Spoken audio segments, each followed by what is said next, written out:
السلام علیکم ورحمۃ اللہ وبرکاتہ۔ مسائل کا سبق، جمعۃ الوداع کی شرعی حیثیت اور خطبۃ الوداع کا شرعی حکم۔ ہمارے ہندوستان میں خاص طور پر رمضان المبارک کے آخری جمعے کو جمعۃ الوداع کہتے ہیں، اور اس دن دوسرے جمعوں کے مقابلے میں عوام الناس بڑا اہتمام فرماتے ہیں، اور اسی طرح بعض علماء اور بعض ائمہ اعظام اس آخری جمعے کو ایک خاص خطبہ پڑھتے ہیں جس میں الوداع الوداع کے الفاظ آتے ہیں۔ تو شرعی اعتبار سے ان دونوں باتوں کا کیا حکم ہے؟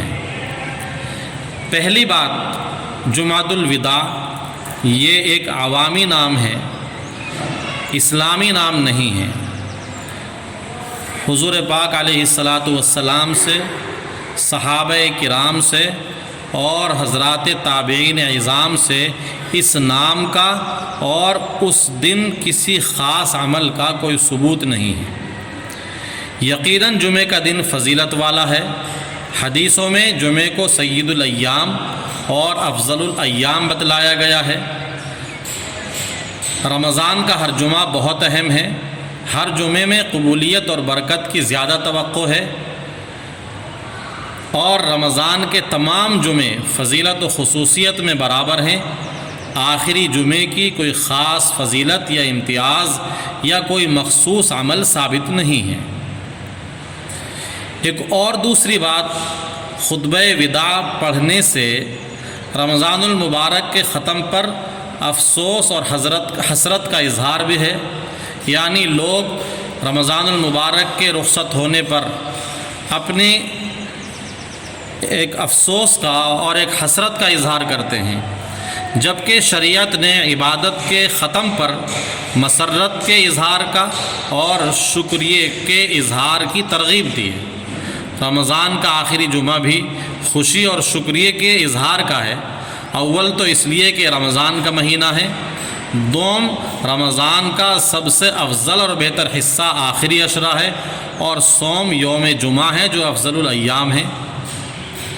لیکن اس میں الوداع کے خطبے کو پڑھ کر کے اس پر افسوس کا اظہار کرنا یہ منشاء شریعت کے بالکل خلاف ہے۔ رمضان کے آخری جمعے کو الوداعی خطبہ، مثلاً الوداع یا شہر رمضان الوداع یا اسی طرح کے دوسرے الفاظ سے جمعے کے لیے الوداعی خطبہ پڑھنا خیر القرون سے، یعنی حضرات صحابہ سے، حضرات تابعین سے اور خود نبی پاک علیہ السلام سے قطعاً ثابت نہیں ہے، اور شریعت کے منشاء کے بھی بالکل خلاف ہے، بلکہ بدعت ہے۔ حضرت تھانوی علیہ الرحمہ فرماتے ہیں کہ زیادہ سے زیادہ خطبہ جمعہ جو آخری جمعے کو پڑھا جاتا ہے، جس کو الوداعی خطبہ کہتے ہیں، اگر اس کو کسی دلیل کی بنیاد پر سمجھا جائے تو زیادہ سے زیادہ مباح یعنی جائز ہے، مگر علمی اور عملی منکرات کے شامل ہو جانے کی وجہ سے دوسری بدعات کی طرح یہ بھی قبیح اور شنیع ہو جائے گا، یعنی اس کو بدعت کے درجے میں داخل کرنا پڑے گا۔ اسی طرح امام اہل سنت حضرت مولانا احمد رضا خان بریلوی رحمۃ اللہ علیہ فرماتے ہیں، الوداع جس طرح رائج ہے وہ نہ تو حضور اکرم صلی اللہ علیہ وسلم سے ثابت ہے، نہ صحابہ کرام اور مجتہدین اعظام سے ثابت ہے۔ فتاوی رضویہ جلد نمبر 8 صفحہ 452۔ یہ تفصیلات جمعۃ الوداع اور خطبۃ الوداع سے متعلق فقہ و فتاوی کی کتابوں میں تفصیل کے ساتھ میں موجود ہیں۔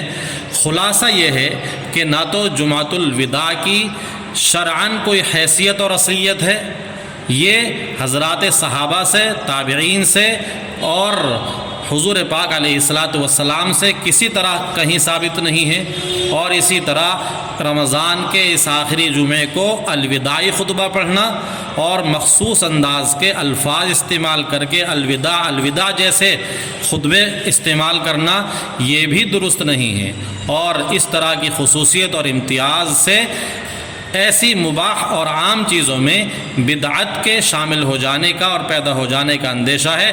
اس لیے عوام الناس کو اپنے ذہنوں کو صاف کر کے رمضان کے آخری جمعے کو اسی طرح جیسے دوسرے رمضان کے جمعے ہیں اسی حیثیت سے سمجھتے ہوئے سب جمعوں کے ساتھ میں برابری کا معاملہ کرنا چاہیے۔